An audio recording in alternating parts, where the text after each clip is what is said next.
This is I Read Old Media. Today we have Reader's Digest from June 1993. The price on the front is $2.15. The article is titled, Does Oliver North Tell the Truth?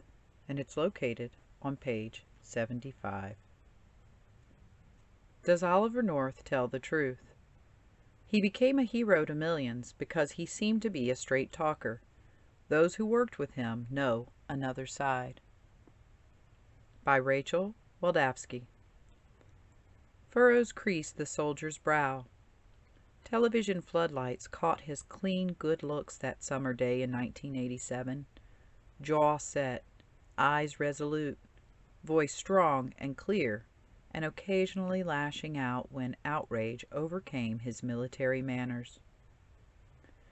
Within hours of this appearance before the Congressional Iran-Contra Committee, Lieutenant Colonel Oliver North, once a little-known aide to the Reagan administration's National Security Council, NSC, was a popular hero. North was being questioned about his role in the sale of U.S. arms to Iran to win release of America's Middle East hostages and the diversion of the profits to the Nicaraguan rebels, the Contras, then battling a Marxist government. The legal war would dog him for years. North was indicted, tried, and convicted on 3 criminal counts. Finally, in July 1990, a U.S. appeals court overturned his convictions. Ironically, North's interrogation before Congress in the summer of 1987 is what saved him. The appeals court ruled that the lower court had not properly determined whether North could receive a fair trial after his wide public exposure. Through the years since his congressional appearance, North's life has seen dramatic changes, not the least of them financial. Americans deluged the North Defense Trust with cash donations toward his legal and security expenses. The fund took in at least $13.2 million before North began disbanding it last November. He says he did not feel comfortable seeking contributions any longer. In fact, North has done well for some time. In May 1988, he began lecturing for as much as $25,000 a talk. In July 1990, he and his family moved to a $1.17 million, 194-acre estate in beautiful Clark County, Virginia. In December 1991, his memoirs, Under Fire, reached the top of the bestseller lists. Iran-Contra, which first threatened to break him financially, has made him rich. Now North controls a formidable political direct mail fundraising operation and is expected to announce late this year or early next that he will run for the U.S. Senate from Virginia.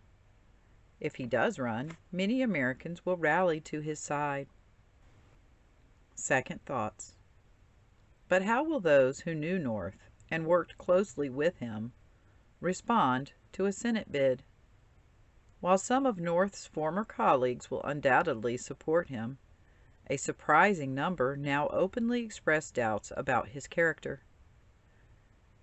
They are disillusioned that North kept cash intended for the Contras in his office and later destroyed records of how he spent it. They're angry that he made the Contras deal with arms suppliers who profited at the rebels' expense. Too much of what North has said and written, they believe, is false. Many now say he cannot be trusted to tell the truth, in speech or in print, about Iran-Contra or much else. Retired U.S. Army General John K. Singlaub, for example, a devoted Contra supporter, said North's ability to put in 18-hour days kept his own disillusionment at bay after others were starting to doubt. But Singlaub eventually concluded that North, quote, told lies and got away with it, unquote. Charles Cooper was one of the first Justice Department lawyers to question North. There were no indicators in his demeanor or anything else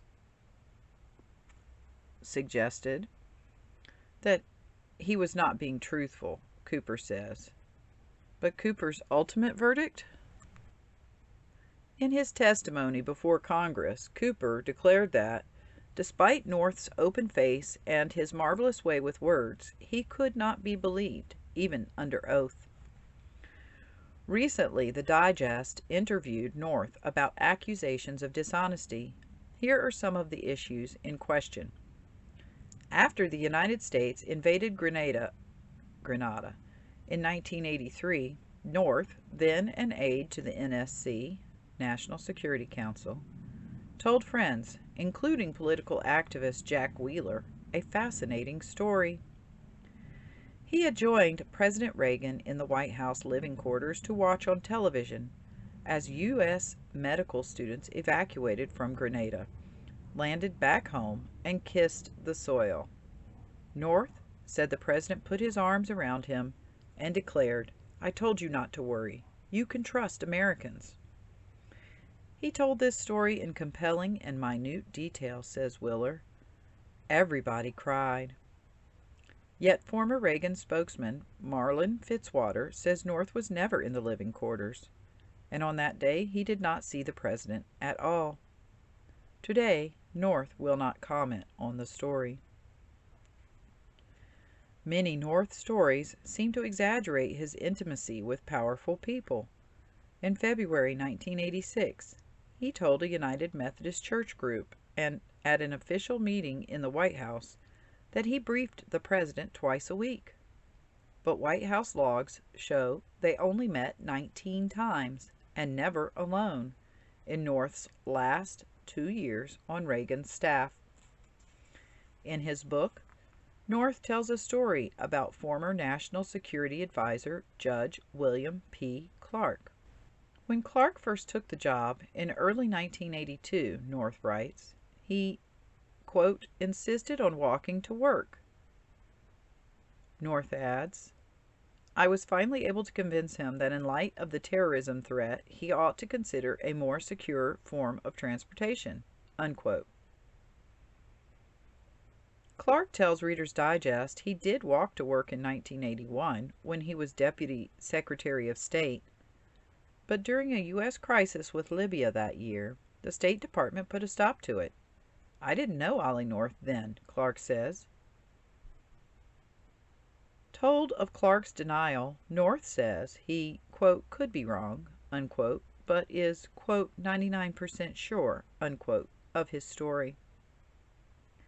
In his book, North claims that in meetings with his lawyer and himself, H. Ross Perot urged him to say that President Reagan had no knowledge of Iran-Contra and promised to, quote, take care of his family, unquote, should North go to jail. Quote, he thinks money can buy everything, unquote, North writes contemptuously. To refute this story, Perot has made public a tape of a phone conversation he had with North in the same time period. In that tape, Perot offered financial help, but asked North only to, quote, tell the truth, unquote. Perot specifically told North that as Reagan appeared to want, quote, everybody to tell everything, unquote, North should not be an, quote, Iron Man, unquote, or, quote, protect anybody, unquote. North and his lawyers stand by North's account of the meetings with Perot nonetheless. Some of North's colleagues, such as former NSC consultant Michael Leedon, think North deluded himself and, quote, had trouble distinguishing between what was true and what he wished to be true, unquote. Ed Juchowinitz former Assistant Deputy Director of Operations for the CIA puts it differently. Quote, "He's a big fox. He's very, very crafty. He can lie his way out of anything." Unquote. Adds David Major, former Director of Intelligence and Counterintelligence at NSC, quote, "I've been an FBI agent for 23 years. If I can't tell you something, I say, I can't tell you. But if North didn't want you to know, he might tell you something that wasn't true." Unquote. Never invited. In his testimony and in his book, North has consistently claimed that virtually all his most controversial actions were approved by CIA Director William J. Casey. For each authorization, North declines to name a witness. Casey cannot respond. He died in May 1987, 2 months before North's testimony. North said nothing publicly about Casey's involvement in Iran-Contra while he was alive. What a living man says a dead one told him in the absence of witnesses can never be proved or disproved. In his book, though, North tells stories about Casey that can be checked. Starting in early 1986, North had official encryption devices called KL-43s to translate sensitive communications into code. He says Casey had the devices sent to his office. In fact, the machines were sent at the request of Kenneth de Graffenfried, then Special Assistant to the President and Director of Intelligence Programs. Asked about this now, North says, quote, "I wouldn't say it wasn't Ken's idea," unquote, but adds that Casey must have intervened for him to have received the machines. North has written that he attended Casey's wake, quote, "at the suggestion," unquote, of Casey's widow, Sophia. Quote, "That's absolutely untrue. I never invited him," unquote, says Mrs. Casey. According to her and her daughter, Bernadette Casey Smith, North phoned their home and asked if he could come. He was told yes, as was everyone who asked. North says he met with Casey, quote, "regularly at one of his offices or occasionally at his house in Northwest Washington." But Casey's widow had never laid eyes on North before Iran-Contra became public. Mrs. Casey was not employed outside her home, and, says her son-in-law, Owen Smith, there were very few times when she wasn't around.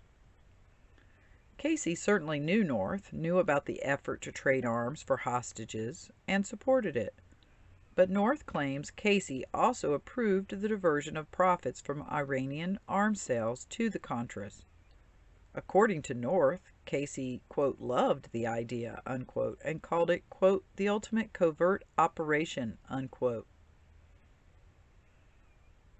Before Casey died, however, North failed to link him to the diversion on the most important occasion when he might have done so, at a meeting on November 23, 1986, when Attorney General Edwin Meese demanded the facts about Iran-Contra on behalf of the President.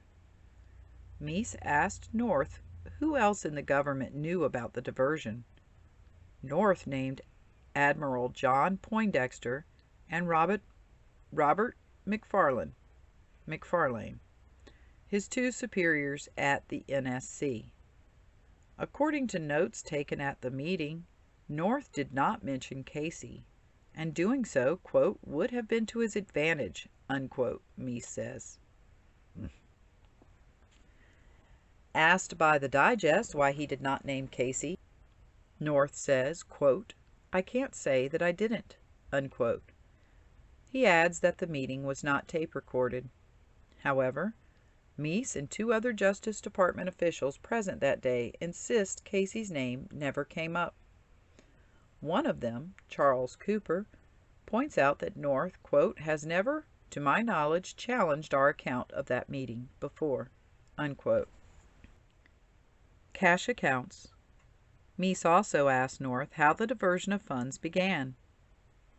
According to the notes, North said it was, quote, an Israeli idea, unquote, and named an Israeli contact, Amiram Nir. Later, in his congressional testimony, North said the diversion was first proposed by his Iranian contact, Menasher Ghorbanifar, on January 22, 1986. But according to the Israeli government chronology of events, on December 6, 1985, North told Israeli officials he wanted to use the profits from the Iranian cell in Nicaragua. North says he remembers no such thing.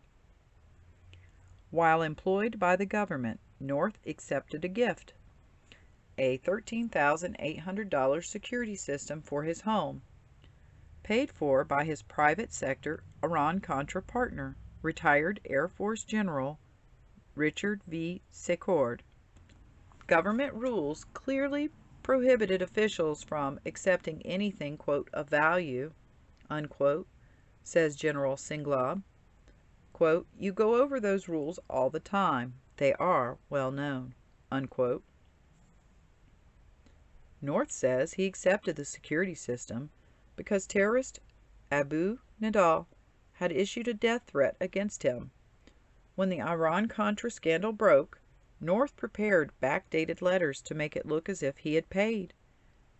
After the falsified letters were exposed, North called them his, quote, grossest misjudgment, unquote.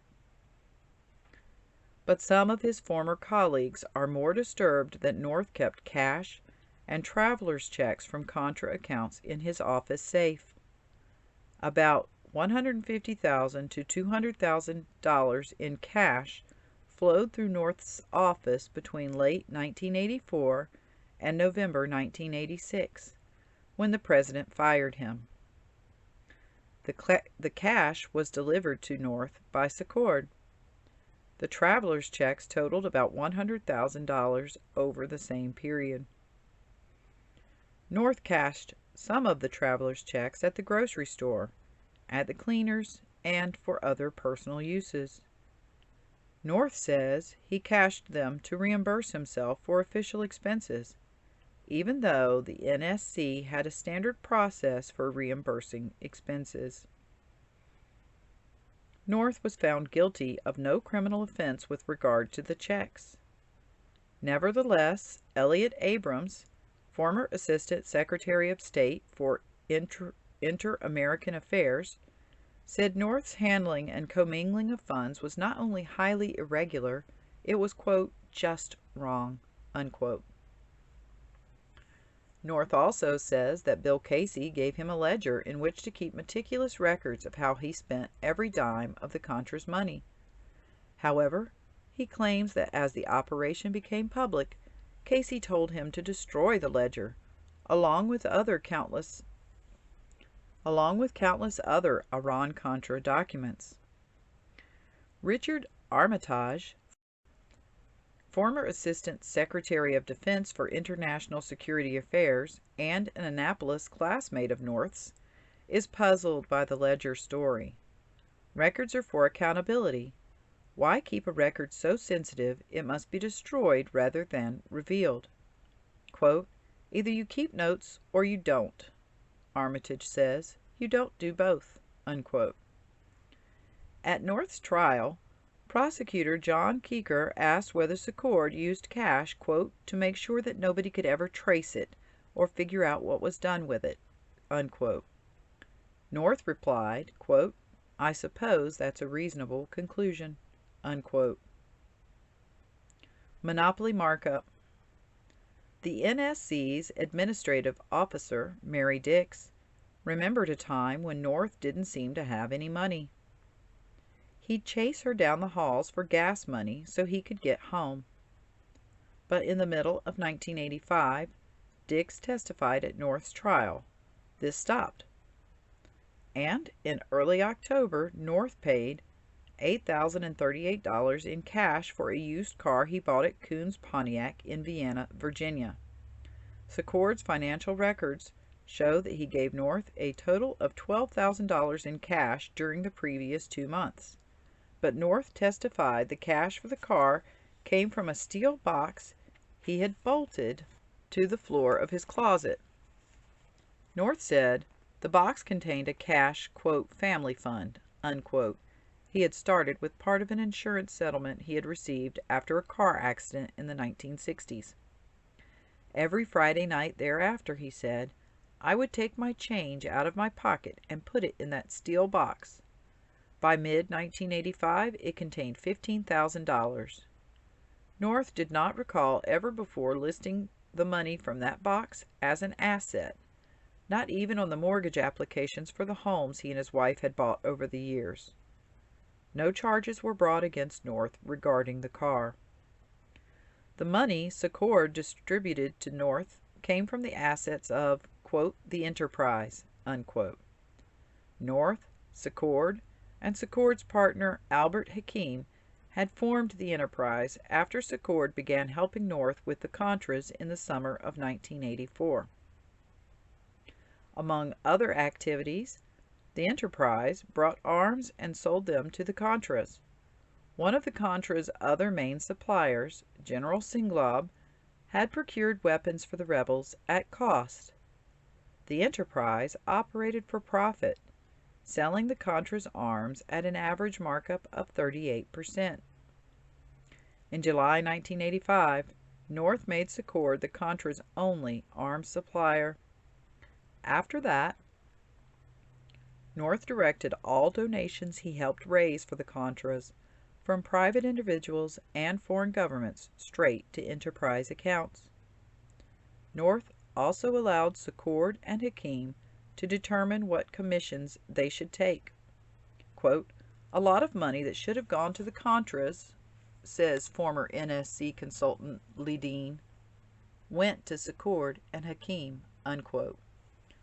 Hakim owned accounts containing enterprise money called the, quote, reserves, unquote. One of those funds contained $2 million earmarked for covert operations. A legal agreement specified that if Hakim died, that money would pass into Secord's control. If Secord died, it passed into North's.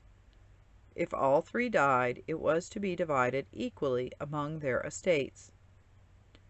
North said Casey had ordered him to work with Secord, ordered him to start the enterprise, and approved of letting Secord and Hakim set their own commissions. If Casey did, notes Abrams, it was a departure from the rest of his career as CIA director. Casey had covert operations all over the world, but, quote, there was no whisper of anything comparable, not in Angola, not in Afghanistan, nowhere, unquote. Oliver North fought bravely in Vietnam and served his country in many other ways in the Marine Corps and at the White House. But has he told the truth about Iran-Contra and the financial manipulations and irregularities surrounding it? North destroyed crucial records of the operation that made him famous, and soon, perhaps, may make him a U.S. Senator. Thanks to those shredded records, for much of the Iran-Contra story we only have North's word to go on. Too many past discrepancies have shown us that Oliver North's word is not always enough. Rachel Flick Wildavsky is a Reader's Digest Washington Bureau Senior Staff Editor. The end.